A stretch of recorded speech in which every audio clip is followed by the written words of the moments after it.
বিসমিল্লাহির রহমানির রহিম। আসসালামু আলাইকুম প্রিয় ভিউয়ার্স, আশা করি সবাই ভালো আছেন। আলহামদুলিল্লাহ আমিও ভালো আছি।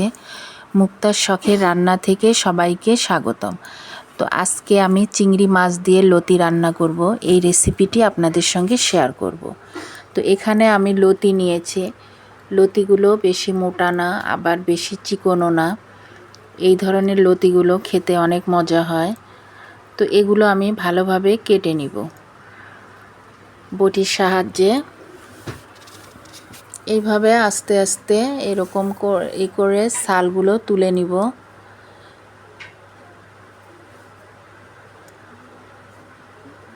তারপরে টুকরা টুকরা করে নিব। আমি আর একটা দেখিয়ে দিচ্ছি, দেখুন। এইভাবে বটির সাহায্যে একটু ক্যাকড়ায় নিলে ছালগুলো উঠে আসে খুব সহজেই, খুব সুন্দরভাবে পরিষ্কার হয়। তো সবগুলো পরিষ্কার করা হয়ে গেলে ভালো করে ধুয়ে নিব। তো এখন লতিগুলো সিদ্ধ দিব। হালকা ভাপ দিব গরম পানিতে। লতি দিয়ে 1 চামচ লবণ, হাফ চামচ হলুদ গুঁড়া দিয়ে ঢেকে দিব।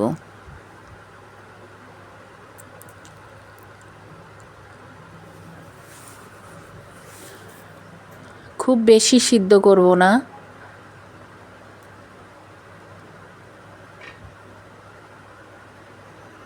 এখন ঢেকে দিয়ে কিছুক্ষণ সিদ্ধ করে নিব।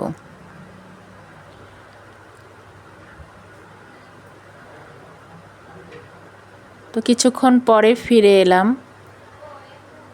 তো লতিগুলো এরকম হয়েছে, এর থেকে বেশি সিদ্ধ করা যাবে না, তাহলে রান্নার সময় গলে যাবে, সেটা খেতে ভালো লাগে না। তো এখন নামিয়ে নিব। এবার চিংড়ি মাছগুলো ভালো করে বেছে নিব। তো একটা আমি বেছে দেখিয়ে দিচ্ছি, এটা নতুন রাঁধুনিদের জন্য কাজে লাগবে। এভাবে চিংড়ি মাছের সামনের দিকের ছোট ছোট পা থাকে, এগুলো ফেলে দিয়ে এই বড় কাঁটাটা এরকম করে তুলে নিতে হয়।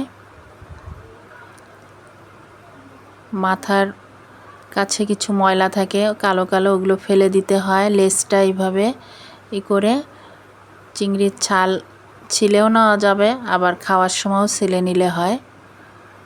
তো এইভাবে আমি সবগুলো মাছ বেছে নিব।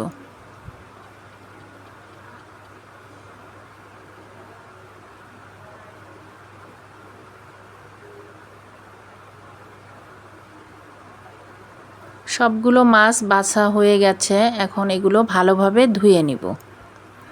এবার কড়াইতে পরিমাণ মতো তেল দিয়ে দিচ্ছি। কিছু পেঁয়াজ কুচি, কাঁচামরিচ দিয়ে দিলাম। দিয়ে এটা কিছুক্ষণ ভেজে নিব। খুব বেশি ভাজবো না। পেঁয়াজটা একটু সিদ্ধ হয়ে গেলে এখানে মশলা অ্যাড করব।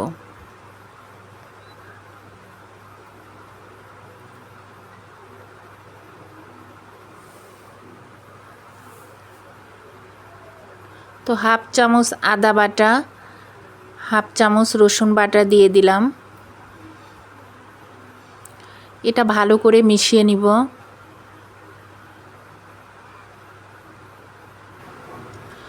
এবার বাকি মশলাগুলো অ্যাড করব। 1 চামচ লাল মরিচের গুঁড়ো, হাফ চামচ হলুদ গুঁড়ো, হাফ চামচ ধনিয়া গুঁড়ো, হাফ চামচ জিরা গুঁড়ো দিয়ে দিব। দিয়ে এটা ভালো করে কষিয়ে নিব।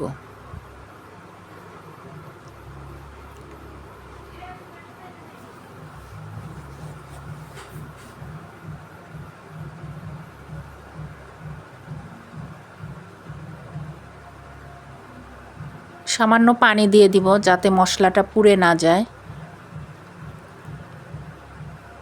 তো কিছুক্ষণ কষানো হয়ে গেলে তেল মশলার উপরে উঠে আসলে এখন মাছগুলো দিয়ে দিব।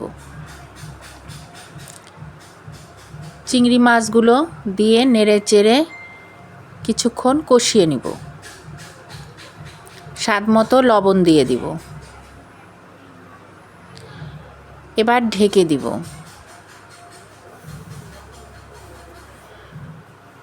কিছুক্ষণ পরে ফিরে এলাম।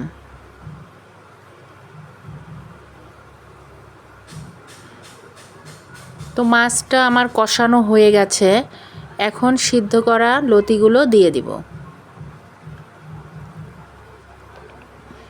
দিয়ে ভালো করে নেড়েচেড়ে মিশিয়ে নিব।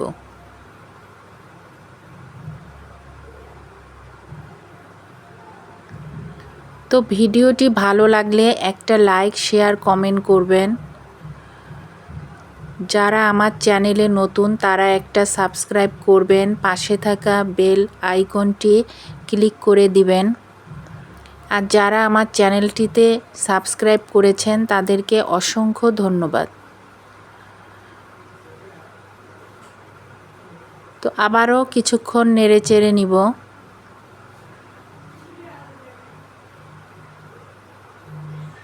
এই একটু পানি আছে, এটা আমি শুকিয়ে ফেলবো। এটা শুকনা শুকনা করে নিব। দেখুন কালারটা কত সুন্দর এসেছে, আর খেতেও অনেক মজা হয়। লতি দিয়ে চিংড়ি মাছ, এটা সবাই খেয়েছেন, অনেক সহজ একটা রেসিপি। তো হয়ে গেল আমার লতি দিয়ে চিংড়ি মাছ রান্না। তো আশা করি রেসিপিটি ভালো লেগেছে। রেসিপিটি ভালো লাগলে অবশ্যই ট্রাই করবেন। তো সবাই ভালো থাকুন, সুস্থ থাকুন। আগামীতে আবার কোনো রেসিপি নিয়ে আসবো ইনশাল্লাহ। আল্লাহ হাফেজ। আসসালামু আলাইকুম।